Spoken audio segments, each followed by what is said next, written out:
The Bobcat season ended a lot earlier than a lot of us would have liked for it to, and we're here to recap the Bobcat season, what went down in the play-in against Logansport, and discuss what's next for the Bobcats in next season. Welcome into the BobKast here at the Kokomo Post Sports. I'm your host, Jay Stevens, and here with me today is assistant coach for the Bobcats, Josh Hicks. And Josh, we talked a lot before the show. Yeah.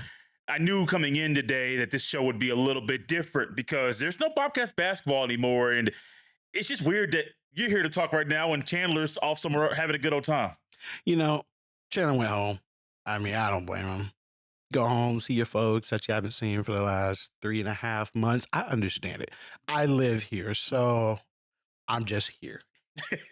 You're just here. Yeah. And Chandler, hope you're having fun. Normally Chandler's on the show. I think this is the only time this year Chandler has not been here. So I hope Chandler's offseason is off to a great start. Unfortunately, the offseason has started earlier than anybody would have liked for it to start. Yeah. It ended in a 124-117 loss to Logansport in the play-in round to get into the Basketball League playoffs. What happened that night? Well, I had a chance to honestly reflect and look at the box score and just think about like moments in the game. And I think a lot of it was probably our emotions. I'm not going to say like physically, but mentally. Yeah, I feel that. Mentally. There was a point in the game where there was like a long stoppage and we kind of I won't say mentally checked out, but it kind of changed our mood for the sake. And we weren't as sharp after that moment. And then looking at the box score, it says a lot. Yeah. Because when you take certain things out of the game and just look at it on paper, you can see why we lost. It's tough, man. As someone who was not there that Tuesday night in Hayworth Gym, watched most of the second half online, and you could just tell the momentum shifted. When it shifted, there were some things that happened that may have caused it to shift from one way to the other. And then it was just a trickle-down effect where something happened, something else happened, another unfortunate thing happened, and the Bobcats weren't able to overcome that hurdle. And here you are right now. It's beginning of June. It's no more Bobcats basketball. You can tell my voice I'm a little sad about it. I enjoy watching this team play, but down the stretch, even in the latter part of the regular season, it definitely seemed that the struggles that the team had that day against Logansport were also struggles they had the last few weeks of the season. Yeah, it was a tough, like I said, it's a tough loss. And then, like you said, a lot of the struggles we had against them, it was happening there like probably the last month of the season. And we just had to stay sharp. We was preaching the whole time about mentally staying focused and obstacles that the uncontrollables, things that we cannot control, not to let us affect us. And ultimately, it kind of got to us just a little bit. I know it got to me, and I'm coaching because I just got frustrated. But it's just, it's all part of the game. So I think, going into next year, that is something that I feel like we gotta stress a lot, is just to be mentally focused no matter what. It's interesting you talk about you getting frustrated as a coach, because a lot of it from the naked eye, we look at and we can easily see when a point guard or a center or anybody on the court gets frustrated. They're out there on the court. There's 10 men. There's 3 referees. It's very easily to see when one of those 13 gets frustrated. But for you as a coach who's on the sidelines, it's really amazing to be that open to say, I got frustrated in the game. Yeah. Which I feel like may happen more than the average person would think for a coach, that, we get frustrated too. Yeah, we definitely do get frustrated, but it's one of the things that we can't show our frustration, especially in a game. We can't show that because then it shows the players that we're frustrated. Our body language, our facial expressions, we got to make sure we kind of control those things and make sure we either have a blank face or a happy face, And most of the time, during timeouts, me and Chan talk, and we explain our frustrations and and try to help one another, like calm down or hey, here's an idea, or let's go with this. So it's one of the ones we just got to be kind of blank face and make sure we're on our P's and Q's, because if we're stressing, the team's going to stress. Man, you mentioned the box score earlier, and I did a little box score scouting and looking at it. That's some things that happened. there were over 100 combined free throw shot in that game.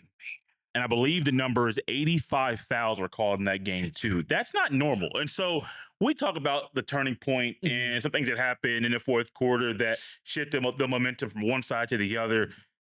That's not normal. So I think for any, Yeah. like, I'm sure there are fans that are watching this right now Yeah. thinking, okay, Josh, you got frustrated, and they would understand your frustration. They understood the frustration of the players. If I'm watching a game just as a casual fan, at some point I'm thinking, why are there so many fouls being called? What happened in the game that caused that to happen? Wow. You know, tempers flare.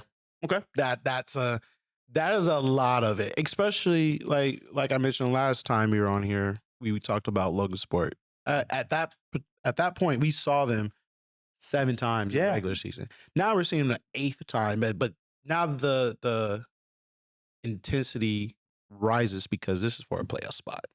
So tempers are going to be at a high already, and something that someone can say can take someone overboard. And that's pretty much what happened in the game. A lot of text, a lot of stoppages, a a few ejections, and players fouling out on both sides. So it was a very hard fought game. And that's probably, and the refs were trying to take control of that to make, to simmer things down because the refs coming in the game, they already know Right. the history, although Right. the history was been for 8, 7 games at that point, they know what's going on. So the refs wanted to try to get that simmered down. That's probably why a lot of foul calls and a lot of free throws were shot. So I got a question for you. I know you don't really make the schedule, and I don't Mhm. know how involved, or I know Sam is into it. I don't know how much control he has about only division teams or teams Mhm. outside of the division, things like that. But I believe this year the Bobcats played almost every team they played was in the division. They went up to Canada. You guys played, I think, just one game in Canada. Yeah, one game in Canada. And then the team from Memphis came up for a little bit. Yeah. Had a team in Cincinnati that is no Folded. longer folded. So Yeah. those games came off. You added more division opponents. Do you think that only playing divisional teams helped the team this year? Um, I would say probably from a mental aspect because we got to learn a lot about ourselves Right. from a mental aspect of the game from playing guys repeatedly. It's almost like playing that one friend in 1-on-1. And by the time you get older, you guys been playing 1-on-1 for years, know each other moves. And now it's to the point of frustration because you just want to have bragging rights. And that's just I think as far as helping us mentally, yes. Now, as far as division wise, I don't I never really thought about it, so I wouldn't be able to say. Okay. That's something I was thinking about for a long time. Because when the schedule came out, I was sitting here looking it over, like, okay, you got this team, you got that Yeah. team. It never dawned on me that every team there on the schedule, even with Cincinnati, if they were still Right. there, still a divisional team. But then I was thinking, well, the financial cost to drive or to go Yeah. somewhere, That's Potawatomi, which I know was a two-time champion, so like it's right. even a big task, but it's like 12-hour trip. Yeah. Um, I think a lot of it had to do with the money wise and travel expenses, paying for the hotels, even gas in our bus just to get there. So I mean, it that I know that definitely does play a role into as far as playing in our surrounding areas. So I really can't, blame anybody on that. what was the most memorable part of the season for you? Man, there's a lot of I it. know you've been waiting to get away from that bad game against Logansport. We got to turn this thing positive at Yeah. some point. Yeah, there's a lot, man, there's a lot. A lot. Jeez. I'm not even gonna lie. My favorite, one of the top memories is probably the TBO draft. Okay. Uh Ooh, going way back in the beginning. yeah, because I honestly was excited about this year, being the assistant coach this year because talking to Chan before this season, we realized it was just gonna be me and him. And so that means my role had to step up and I was excited and I wanted to be there. So I was like, so when's the draft? Combine, this, that, and the other. So I think it was like a two, if I'm not mistaken, it was a 2 day. That first day was a very long day. Had to drive an hour, I think to Indianapolis. While everybody got to stay in the hotel. I drove an hour, got there probably like 7 in the morning for the coaches meeting. Ooh, Yeah, and, seeing all the coaches, I realized, like, I was probably one of the youngest just coaches, not even, like, head coach or assistant coach, just one of the youngest coaches in there. So being around a group like that and understanding the magnitude of the position I am, that is, and helping Chandler make decisions on who to draft and like scouting wise, I I, I even got to talk to Cliff, just to help me on what to look for. And so it's just understanding all of that. I'm very grateful and to be in this position. And that was very fun because it just showed me what it takes to be a professional coach. man, it's tough being a coach. It is.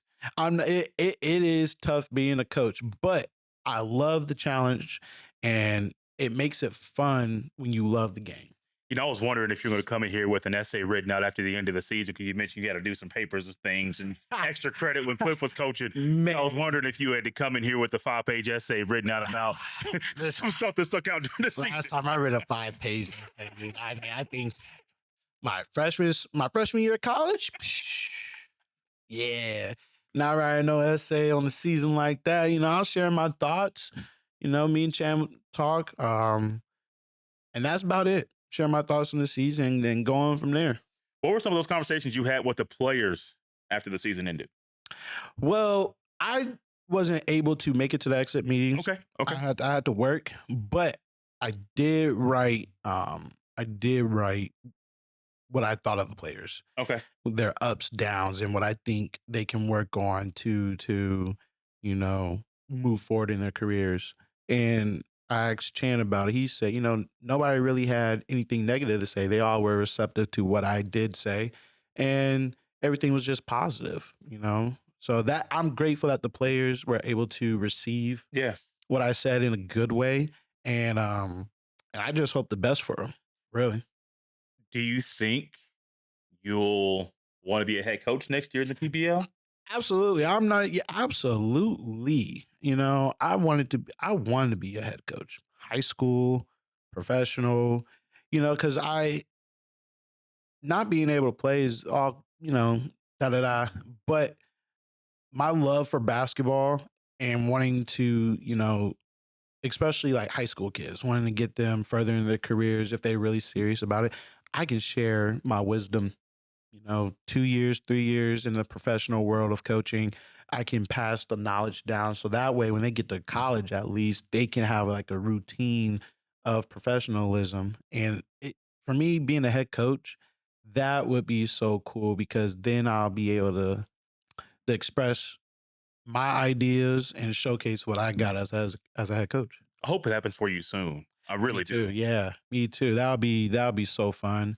That would be so fun. It's just like sometimes I just daydream of being like a high school head coach, taking like a bottom tier team and then just building a program, a winning program.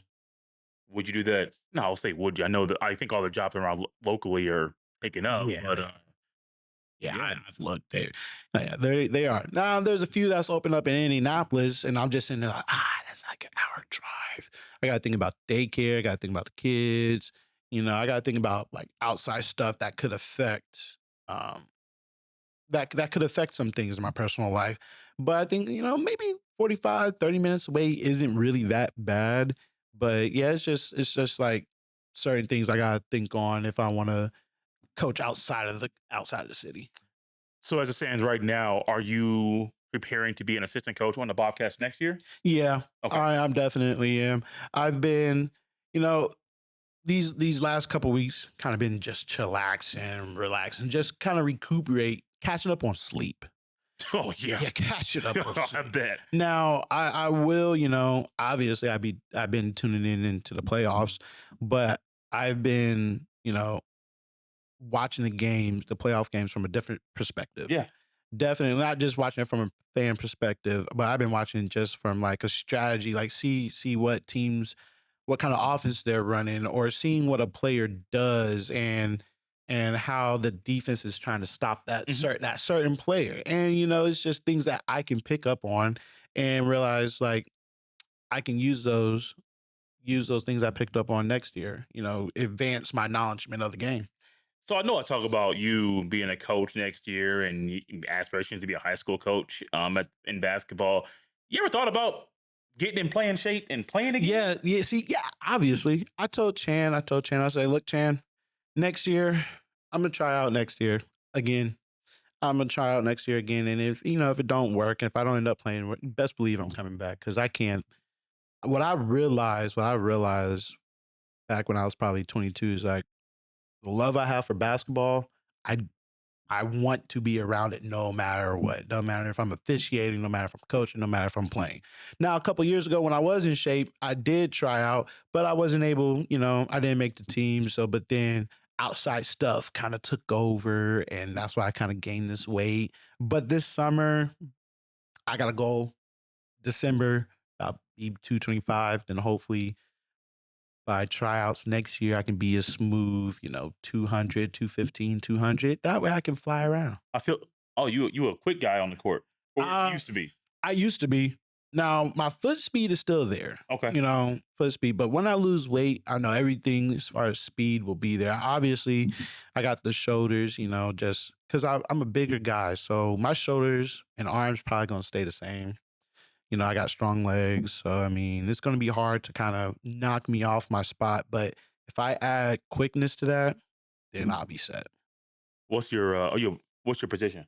Well, at Because you my said broader shoulders, and I'm thinking power forward, but you're not tall enough to be that. exactly. See, yeah, and the way I play, I've over the years since I graduated high school, I had to develop my game into guard skills Okay. because obviously my peak height at high school is 6'2". So, and I'm still 6'2".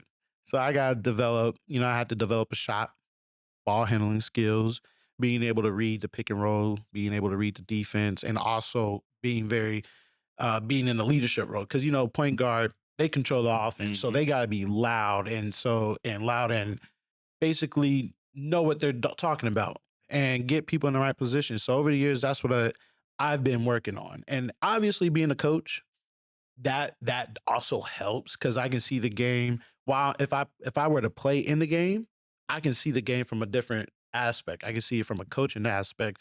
That way, if I end up playing, I can relate to the players like, "Hey, this is what coach is saying. Trust me when I say this." And you went to Kokomo High School, right? I went to Western. Ooh, Yeah. sorry. Ow. I apologize. I've only been in Kokomo Ouch. 2 years maybe, and I've been finding out them two schools don't like each other. No, yeah, it's it's it's a bittersweet rivalry. I'll tell you that. I'll tell you that. And it's crazy because I got Kokomo friends, and every time Kokomo and Western, I get this. Da, da, da. I'm like, dude, come on, bro. I don't want to hear this, man. I don't want to hear this. But then also I do talk back. I'm not even gonna lie. I'm like, look, I'm standing by my team no matter what happens. Now, back when I played in high school, oh my gosh. I tell you what, I ain't never seen Memorial Gym packed for a JV game.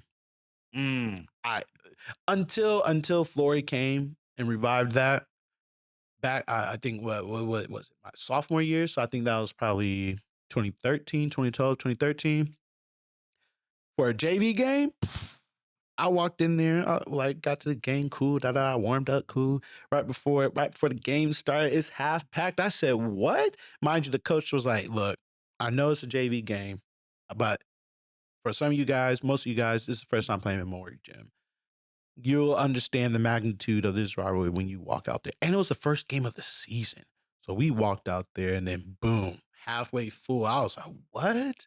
And then varsity come along, and that's back when, we had Evan Warden, Dez, and they had Kokomo, I think it was Taylor Person's senior year.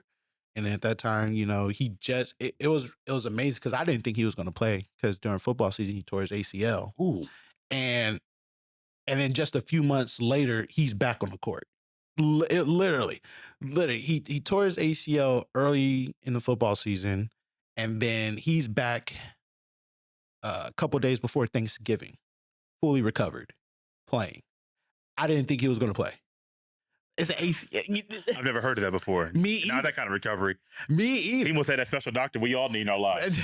Man, whatever it was, shoot, you got a special doctor, God's blessing, and boy, I tell you what, I sat there, I said, did he have an ACL? I said, what is going on? But I mean, I understood from what I was like 15, the rivalry of Kokomo and Western. And I didn't understand how deep it was until probably my senior year, and or even after a couple years after I graduated. I got Kokomo friends that graduated before me, and they were talking about the Western Kokomo days. And then that's when I really like understood, understood the magnitude of the rivalry. Who's going to win the game next year between those two? Western. That's the only choice I gotta say. Hey, at least you're speaking your mind. Yeah, You're not going to waste your heart. I'm sticking by my team. I feel that. Yeah, They got a good coach. I like Bennington. he's a very good coach. I like his coaching style for sure. Yeah, he's pretty good. Yeah. What's next for the Bobcats, man? We got to get back on topic talking about the team. What's next? Me and Jen haven't had time to talk about this, but I think probably gonna see some new faces. Okay. Excuse me. You're definitely gonna see some new faces. I know. As far as for Larry, he's gonna be overseas. Yeah. He's gonna be playing.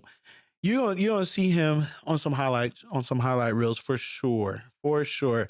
I know he's gonna be playing in a top division for sure. Okay. Because especially after these last 2 years, he's been, and then that is his time. It's definitely his time. Hopefully for Fudge too. I know it's his Fudge's time too. You might see some familiar faces like Johnny. I don't know who else we would see out of that core group of guys who's been here from the beginning, but I think you can expect some new faces for sure. Okay. I'll be curious about that. Be curious to see and hear some things about what's going to happen for next year. Because I've always been curious about what comes at the end of a season, especially when it's June or summer. There's basketball played all around the country. Yeah. There's stuff. The season will start till winter, spring of next February. year. In the February, beginning of March. And I'm not even gonna hold you. I've been doing some scouting. I'll probably say I've been doing the scouting in certain players, like especially local players here in Indianapolis. I just come across a player. I'll come across a player, look into their profile, Yeah. see what they're up to, and I write names down on the list. I write names down on the list that that I could see who wanna come out and try out for the team, or if I really do like a deep dive and understand who they are as a player, where they came from, maybe get them a free invite to camp and then just show us what they got. IUK has some really good basketball players. I know some guys that want to play professionally that I've heard through conversations that I've had. And so I don't know if that is something. I know Spivey was on the team this year, and I don't know if there's anybody else at that school that may be on your radar, but I know they got some dudes. They got a Western grad that can shoot the lights out. Oh yeah, I know exactly. I can't remember his name. Evan Kretz. Yes, Evan. Yes, I remember. I seen a couple of his games before I stopped going to high school games. I seen him play a couple of times, and then and I haven't watched the IUK game, but I've seen he's had some few good games. So maybe if talk to Spivey, see anybody that want to come try out. Yeah. That's a good reference. I'm glad we was able to connect with Spivey this year, because that's another pathway. That's another pathway for players to start their careers. To be like, hey, coach, I know you know the coach's box. You think you can give me a word or whatnot, or we can go to him like, hey, Spive, who do you think could be best fit for our program? So that's another opportunity for players who are local or come from small schools to jumpstart their career. Man, I was hoping to see him on the court more this year. Yeah, me too. Yeah, but I think a lot of it had to do with him coaching and him working as well. So, but I'm glad he was able to come out and put Coke and like as a hometown guy for Spivey, who's been here probably I'll probably say 5-6 years since he was a freshman at IUK. It's very refreshing because that definitely did help our fan base, because now the fans be like, hey, you're not just bringing outside people in, you're bringing someone who we respect as a player, who's a fan favorite in college, and now they're playing. That just builds up for the community. So you say you don't really watch high school ball no more? Nah, I just don't have the time for it, to be honest with you.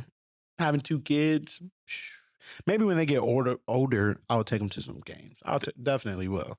Because I want them to be athletes and I want them to, understand the atmosphere and the games. And, they are, they've been around the Bobcats, been in a few games, but when they get older and both of them can walk, I got my daughter who can walk now. When my son starts walking, it'll be a lot easier.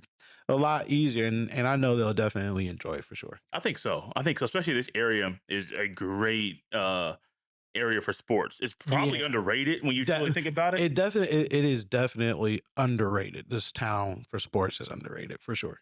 Couple teams right now in baseball and Southwestern. They got Yeah. a baseball and softball team Yeah. that are going deep into the tournament. Yep. Some other area baseball players, softball players are doing pretty well. Track and field state got some numerous people recognized in the county. Even at that, from what I know, from what I was told, there's a kid who graduated from I don't know his name. Kid graduated from Kokomo, and he's in the A's minor league organization. Was that the kid that Sam posted on Facebook? I'm not very sure. I was told by a friend that this kid was pitching at Kokomo, got drafted to the A's. So I'm like, it's crazy how a lot of athletes that are known are from Kokomo. You don't even expect it. You'd be like, you came from this small town? Yeah. It's here, Yes, sir. man. It's a lot. It's here. So I know you haven't been to many games really with the kids. I guess you probably didn't go to many Jackrabbits games either. Before I had kids, I did. Do you miss baseball not being here? Yes, I do, because I definitely would take them to a baseball game. That baseball game is probably the more easier to watch kids, because obviously at the Jackrabbit Stadium, you got that little playground too. Yeah. So my kids can play in the playground, and I can just watch the game from Right. center field, left Right. field, or right field, wherever the playground is. So even at that, and baseball is I've grown to love baseball. I have. I went to Jackrabbits game probably when they first came, and then because at the time they had when I was a senior, he was when I was a sophomore, he was a senior. Evan Warden, he was playing. I got to watch him. I got to watch him play for the Jackrabbits, and then probably when I was young, I can't remember how old, but my church had a mentoring program, and they took us to Indianapolis Indians game. Yeah. And then just this past year or so, before Paul Skeens got called up, I was wanting to go to an Indians game to see him pitch. Went to LSU. Yeah, let's go Tigers. But over the years, I probably say over the last 3 years, I've grown to love baseball. Playing slow pitch 4 times a week. So, yeah. You playing slow pitch here? Slow pitch, yep, at Northwest, yeah. Man, that park is always packed. Yeah, I started about 4 years ago, or 3 years. No, that would have been 22. Yeah, I started about 3 years ago, man, playing church league, and then got into the men's league, and church league was packed. Church league was packed, and then I get to the men's league, and I was like, "Yo, this is crazy." This is crazy, So now I'm at the point where I'm playing 4 times a week, and I love it. You have to let us know your schedule, man, because maybe Brady and I can go out there and put you on video. Maybe that's if I've had a bad week this week. Hopefully tonight I pick it up, and then I got a doubleheader tomorrow night. So hopefully these next 2 days, I'll redeem myself from yesterday, because boy, yesterday was a bad day for me. What happened? Let's see. Popped out to the second baseman, and embarrassing. I struck out looking. Ooh. Oh. In slow pitch. I had the bat on my shoulders. Thought it was a strike. I didn't take the bat off my shoulders at all, the whole entire bat. And I had a disgusting look. I was ashamed of myself. I get back to the dugout. My friend roasted me just like, I said, don't talk to me. So that's a case of beer. Yeah. That's the case. I can't believe I struck out looking. So tonight, the bat is coming off my shoulder. Every at bat, the bat's coming off my shoulder. Unless I gotta walk, because if I walk, I'm fine with that. We're on the bases, and also chicks love OBP. Oh man, here he goes. When I was a kid, it was chicks love the long ball. Now it's just the on base percentage. Yeah. It's gracious. That's what they love nowadays. So what? I might as well just get on base anytime I can. That's all. Like the standards just dropped really low. Just get on base from hitting the long. Look, getting on base is it's equivalent to getting home runs almost. You're still on base. I get it. Maybe you don't. Maybe I you're get not. it. Maybe you're not hitting a home run, but you're still allowing the inning to go on to get runs. Maybe maybe you never know. I get on base. My teammate hit a home run. Bam, that's 2 runs instead That's of true. 1. That's true.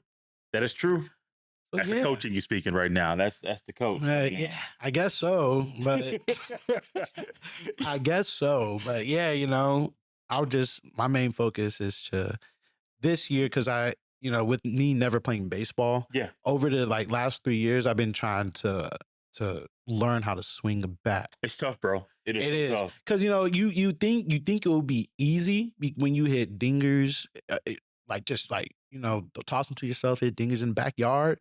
But then when someone throwing it at you, you like, whoa, wait a minute, I gotta adjust my swing. And over the years, I've been trying to watch videos Yeah, on how to properly swing for, especially for slow pitch, because I would hit baseball, and I mean, swinging a baseball bat is different than swinging the softball bat. yeah, it is. Yeah, so I would try to watch slow pitch, and then one of the biggest things is just basically making contact with the ball, which is my main focus this year. And kind of took that from like watching a Barry Bonds video. He said it made me change my approach to playing softball. Hmm. He said it's like a mental game. The only thing you're doing, you're playing catch with the pitcher, but instead of using the glove, you're changing that glove into a bat. So, and that's when I was like, you know what? That is not. It's not. That's a great philosophy. Yes. Great philosophy. So when you think about that and the hand-eye coordination comes in, you're set. Are there any players on the team? Got a couple more things for you. Are there any players on the team on the Bobcats that you know that will play in the TBT this summer? I think Larry. Okay.